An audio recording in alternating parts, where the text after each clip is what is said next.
Someone in their 40s or someone in their 50s will become really old by the time they even get a chance to naturalize in Portugal. So let's discuss the Portugal passport massacre. It's a catastrophic development.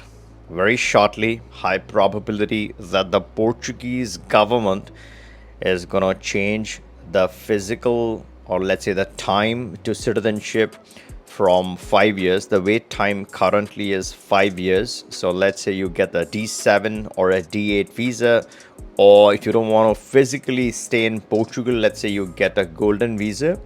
And if you obtain that, then there was flexibility, 7 days a year of physical presence. You wait for 5 years and then you apply for nationality. The way the Portuguese Golden Visa is designed, or its structure, is structured for 6 years in most cases, because after 5 that investment is released and then you're moving over to a permanent residency where you would then otherwise apply for citizenship. All of that would need to be changed. There's a high likelihood that this might affect the Portugal Golden Visa also. And if existing people who have been waiting, especially the ones who have waited for, let's say, 3 or 4 years already, what happens to them? Do they now have to wait for 7 years or 8 years to get their citizenship? That is the big question, and everyone is afraid, right? If this goes into effect, which it looks like it's going to. On my channel, of course, we want to be aware of the problems, but the key is the solution to those problems. Discussing the problems for too long is not going to help anyone. Being aware of what's happening and then taking positive actions to then rectify the situation. So what is possible? What is the solution to this problem? Well, there's one potential solution that we really need to wait and watch what happens in the final law and what it says and how it affects the Golden Visa applicants versus other applicants. But there's certain things that we can talk about, right? And one of the things is Brazil. I'm going to discuss Brazil in the second half. But before that, let me discuss something very interesting that's being proposed. They're saying for CPLP nationalities, there might be a faster pathway to naturalize. So let's say if it is 6 years or 7 years, that will be clarified in the final draft. But let's say if you strike a CPLP nationality, or you become a citizen who is coming from a Portuguese speaking country, then you might still be able to naturalize faster. Let me explain this broadly. How do you come from a Portuguese speaking country and how do you qualify for this one potentially? But before that, what happens to existing people? Now, let's say they come up with, or they finalize the 10-year wait period, assuming it takes 6 months to strike any residency. Then you're talking about waiting 10 years. And then when you apply for nationality, it takes around 2 to 3 years, sometimes 3.5 years.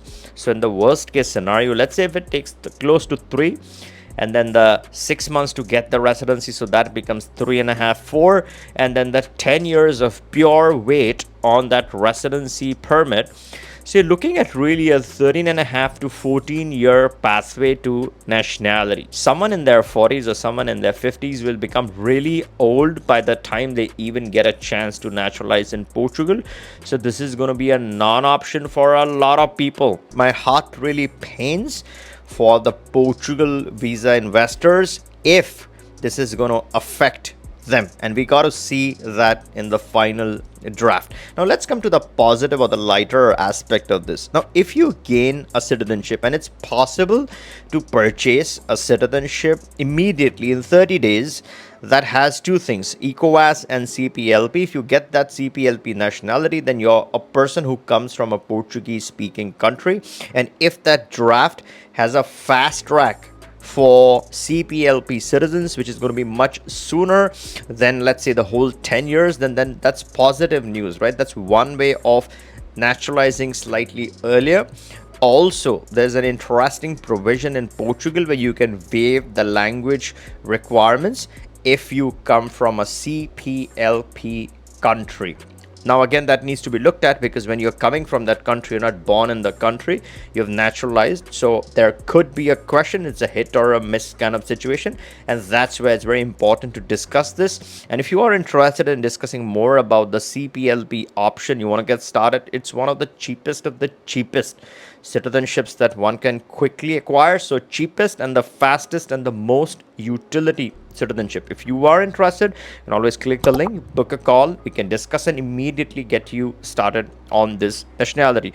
Now let's come to Brazil a little bit. Now when Portugal is a non-option, then a lot of people would at least want to get that fast track qualification in Brazil. Now Brazil normally takes forever to acquire nationality, 6 to 7 to 8 years to actually become a citizen in Brazil. That's how long it takes for normal people, unless you have a child. Now most of you guys watching aren't going to be able to convince your wife to go and have a child in Brazil. Maybe you're past that age, or whether she does not agree, there's no point in fighting over this, right?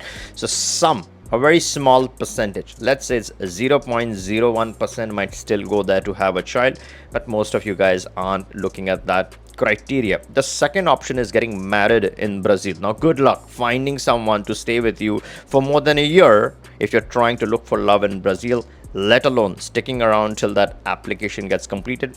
Never do a sham marriage. Always stay clean, always keep things legal. Now that also is not applicable to most of you guys watching. So what is the CPLP nationality is? Again, as I said, I take no guarantees for what happens in Portugal or Brazil. You always, before making any move, you should always consult this with the respective attorneys. But my objective over here is to educate you on what are the potential implications of a CPLP citizenship. So with a CPLP nationality, one could potentially naturalize faster in Brazil in just 1 year. In the right kind of residency, you could naturalize. What is the right kind of residency? There are two types of options. One is the CPLP residency, which you can directly get in Brazil, but that's a temporary residency for 2 years, after which you jump over to a permanent residency. But if you directly get the permanent residency, and what are the options? The options are Viper. If you strike Viper by doing investment in the country, let's say you become a direct permanent resident and you come from a CPLP country, then you have a potential pathway to naturalize faster. There's also language benefits for CPLP citizens. So you are essentially creating multiple benefits by this single solution.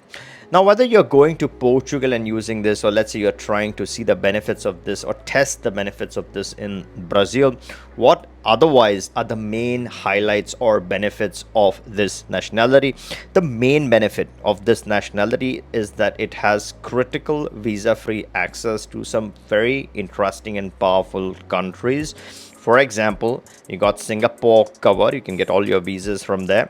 Second, you have Philippines. You can strike a Plan B residency in Philippines. Third is Mauritius. Mauritius does provide permanent residency, so you can obviously go there visa free and apply for your residency. So that again is a great Plan B solution. So this passport itself is quite usable other than those other advantages. And it has one of the best investor friendly due diligence. Of course, the intention is to keep things clean, but they also have the investors' privacy and security at mind. So that is in your favor, and there's some extraordinary advantages, identity protection related advantages that exist, right? And you got to be responsible. You got to keep things legal and then do these things. But it allows, the nation allows a lot of exceptions, which is completely flexible and in your favor. And that is why I personally feel very highly, I think very highly about this nationality. It comes with extraordinary benefits in different directions. It checks a lot of boxes, and it also matches a lot of use cases. It's a unique product. It's a unique solution. It's not a CBI. So those Western countries aren't going to be able to attack this because they don't know what it is. Most of you guys watching also don't know what this nation is. So that's where it becomes a super utility, a utility knife in your armory, and you're going to use this knife when you need it. When the shit hits the fan, These are the options that you want to have in your portfolio that are going to protect you, that are going to keep things private. They're going to seal your data. They're not going to share that data with your home country, and they're going to protect you as a real country, as a real citizenship. At any point in time, as I said, if you want to get started, click the link, book a call. We can get you started. We liaison directly with the government, and that's how we are able to get this lightning fast in a legal manner. And if you aren't yet subscribed to the channel, first thing, make sure check your subscription and subscribe now so you don't miss out on any important developments to this or any other program. If you are subscribed, you will be the first one to be notified. And if you liked this video, give me a thumbs up and catch you in the next one.